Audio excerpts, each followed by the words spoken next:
What's going on, YouTubers? This is StumbleOrange97 here, back again for another video. And today, guys, I am here to talk about Battlefield. Basically, as you may all know, Battlefield 5 is soon coming later this year. So I want to talk about the one thing that I really been wondering, and what are the things Battlefield 5 can do in order for it to basically become the dominant shooter in the market. What can it do to become the biggest shooter out there? And here are my suggestions for everyone. So, this is what I have for going for Battlefield, and etc. So first, let's talk about the things that Battlefield does right. First thing, captures an epic scale warfare. The whole idea of Battlefield, the whole point of Battlefield, is to make you have the immersion of you being in this full-scale warfare. You are in this full-scale war. You are basically fighting a huge battle against your enemies in 32v32 gameplay. So, you're doing this epic scale. So, yeah, that's number one. Number two, Battlefield has a great and complex skill gap. I am very happy with how Battlefield manages another act of realism. It knows the gunplay is realistic, it knows how to behave, there's bullet drops, the vehicles are complex and in some ways difficult to drive, but it adds this dynamic gameplay, and to back that up, it causes it where Battlefield 4 has variety behind it. You see games like, Call of Duty, Destiny, in some cases even Halo, like nowadays Halo, where it's kind of just going generic. It's like, all you do is just run around the map, shoot people, and get shot at. While Battlefield was a unique game amongst those. Because yes, you ran around and shot people, but there was so much more complexity. There was so much teamwork going for it. There were so many immersive experiences behind it.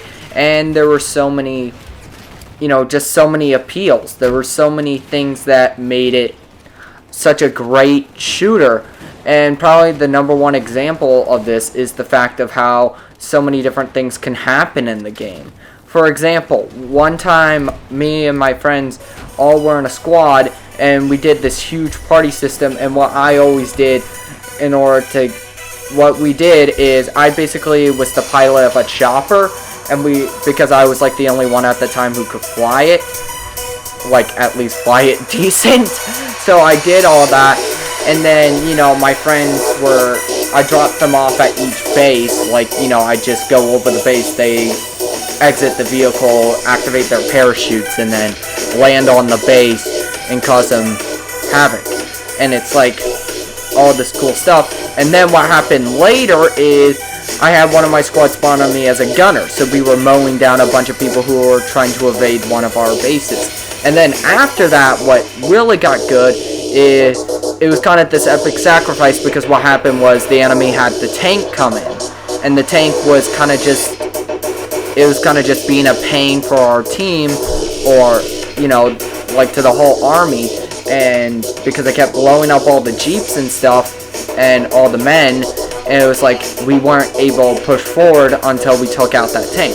And since the tank was already being kind of damaged heavily, what I decided to do with the chopper, because my chopper was also heavily damaged, I crashed the chopper into the tank. Basically, it killed us both, but yes, it sucked that the chopper went down, but at the same time, it took out that gosh dang tank, because we know how annoying they are. And basically, the men were able to push forward, and later on that, it achieved victory. And we won that match, and I always had that feeling like I contributed in that. Because that's the thing about Battlefield. It's not like COD, Destiny, or Halo, where it's like you as one man is an insane bad A, you can do anything. No, that's not how the game works. The game works in numbers. The game works who can properly manage themselves better as a army, and who can push forward better, who can have better hits. And most importantly, it's like your actions in the game aren't what define it, but it's rather but your actions create reactions. That's what's so interesting about it. It's like I said, when I rammed the chopper into there, you know, any other game, it's like if I did that, so what? The tank just spawns later. But what Battlefield, it designed, since it's a full-scale army, they needed that tank. So the minute it got blown up, it's like our team was able to push forward. That was the reaction. And then all the team's actions that happen after, you know, that basically happen after I blow up the tank. Basically, all that is actions with reactions. You see, everything builds up. It builds up to one conclusion. And it's like, you make good moves like that, and it creates reactions that lead you to victory. But at the same time, you can make really stupid moves. Like, for example, one time I chose to pilot the jet, and I was kind of a dumb A because I didn't know how to fly it. So I ended up just trying to shoot down choppers and planes, which, granted, worked alright, but I knew that if someone else was piloting it, because thanks to that, you know, basically, when the really good pilots on the enemy spawned, I was shot down almost immediately, and then they were able to cause mayhem on the ground. And I knew if I had just let someone else, someone more experienced than I did, pilot that jet, then it probably would have led better. Like, maybe it wouldn't have caused instant victory, but it would have at least had us stand a better chance. So that's probably the thing. So that's the thing Battlefield 4 gets right. Another thing is the class system. The class system, it's balanced, it works very well. You have yourself the Assault, who's basically the basic soldier / medic. You have the Engineer, who repairs and blows up vehicles. You have Support, who's kind of like the heavy ammo guy. And then you have the Recon, which is like snipers. It's like, all of these work really well across it, and really, it's like, what you decide to use is up to you and personal preference. I usually go for Assault or Engineer personally, but I like mixing and matching, so yeah. But that's the first point I want to make. Battlefield is an experience-driven game. It is designed for epic experiences that you talk about.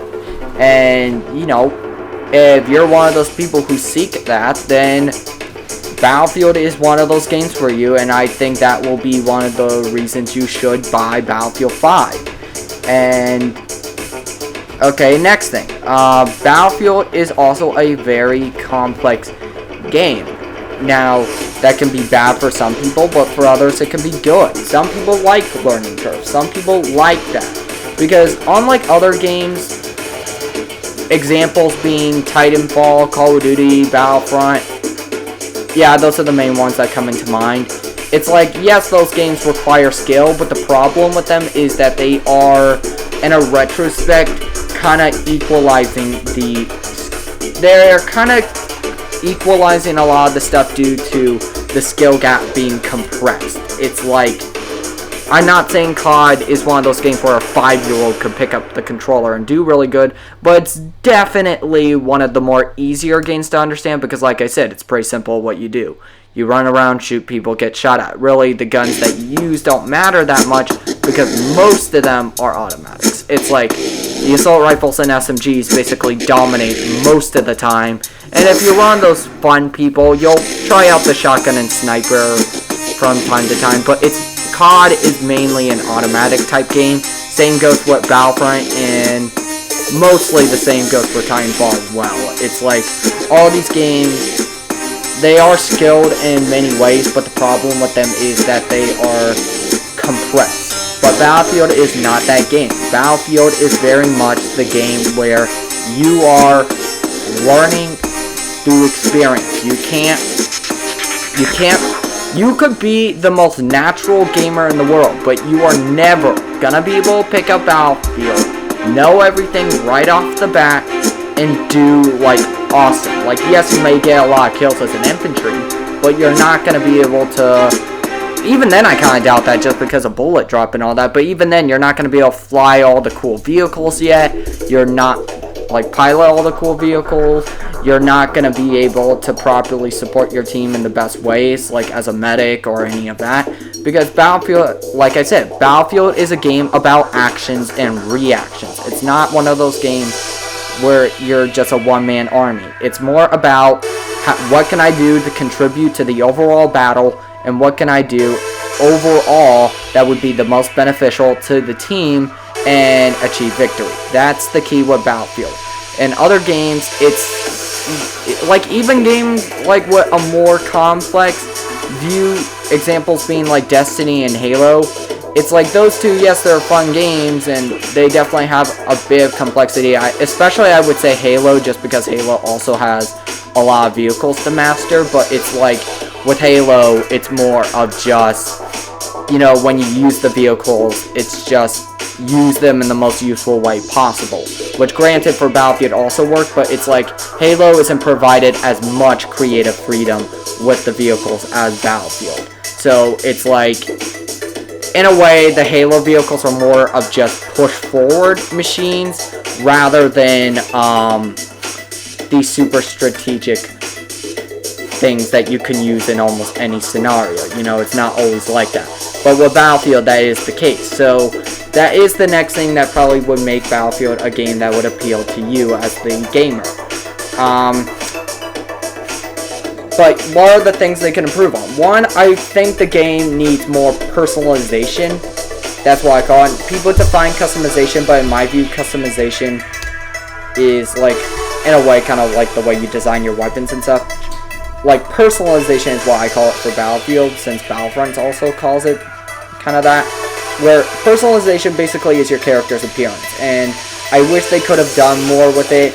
You know, I'm not trying to make it where it's absolutely absurd, but I would rather have it where maybe, I don't know, you could have like tattoos on your army jacket, maybe you could have some personal armor, maybe like a skull on your helmet or something cool, just something to add a bit more diversity into how your character is, and something that would separate you a bit more from the other individual right next to you. You know, just my opinion, guys.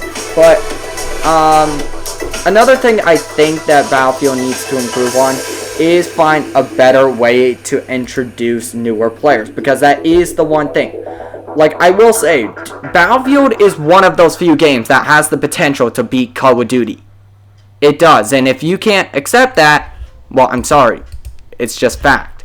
Battlefield, in fact, in my view, Battlefield is the only game left to really beat Call of Duty. No other game is in the position, and none is really in the areas. Titanfall, granted, it's a good, fun game, but, you know, we all know that it was kind of a letdown and just didn't work that well. Halo is kind of just having its own problems right now. Not only that, but Halo's an Xbox exclusive, so that wouldn't work. And Destiny, well, it's kind of obvious. Destiny's not going to compete with COD because, well, they're owned by the same freaking people. And Battlefront's just too much of the movie museum type game. So, in that case, it's like, Battlefield's the only game left. And it's like, I feel the only thing that is preventing Battlefield from crushing COD once and for all is the overly complex skill gap. Because let's be honest, even with myself, I do admit, it is sometimes frustrating, kind of, you know, not knowing what to do and sucking at a game. I'm not going to lie. And, you know, for a lot of casual players, that's game breaking to them. So I do feel what Battlefield does need to do. I don't think they need to make the game any less complex, because that's what makes it so fun. I think what they need to do is find a better way to introduce newer players. And I think the best way to do that is go a route that kind of the original Battlefronts did, and maybe have like all the multiplayer modes, but against AI, and it's like a more difficult AI, like maybe like bots. Because I feel what they would do with that is, if that was used and allowed it to gain XP to actually unlock items, not only would you be able to unlock some of the better items through that, but you're also able to learn the game and kind of, you know, at least be decent. At least you're not running around and just waiting for someone to shoot at you. At least you actually have a chance in doing a lot of stuff. So I think that's the big thing they could do And if they did that, and also another thing I want to do is maybe try to increase the scale. I know it's a bit difficult, but if they just do that, it'll make the battles far more intense, far more interesting, and you know, it'd just be fun. So I think, guys, that's it. That wraps up this video, guys. This is my opinion of how Battlefield 5 could be the great shooter out there. And this is also my opinion why Battlefield is such a great franchise. And also how Battlefield 5 may be able to beat COD. Who knows, you know. But overall, guys, that wraps up the video. Thank you very much for watching, guys. I hope you enjoyed this video. Please like the video up, subscribe, and stay tuned to more content. I really enjoy the stuff I do. And yeah. Well, and yep, that wraps things up, guys. So I'll see you next time. If you want to give any suggestions for future videos, then feel free to put them in the comments below. And if you're interested in, I don't know, doing a podcast with me or joining me in something, playing online with me, well, my gamer tag's the same as my YouTube channel, and my email is basically the same as my YouTube channel, except you add at gmail.com. That's really the only thing. So that's it, guys. That wraps everything up. Please like the video up, subscribe, and do you agree with me? Do you disagree? I don't know. You know, just post in the comments what you think. So yeah, guys, thanks for watching. Peace.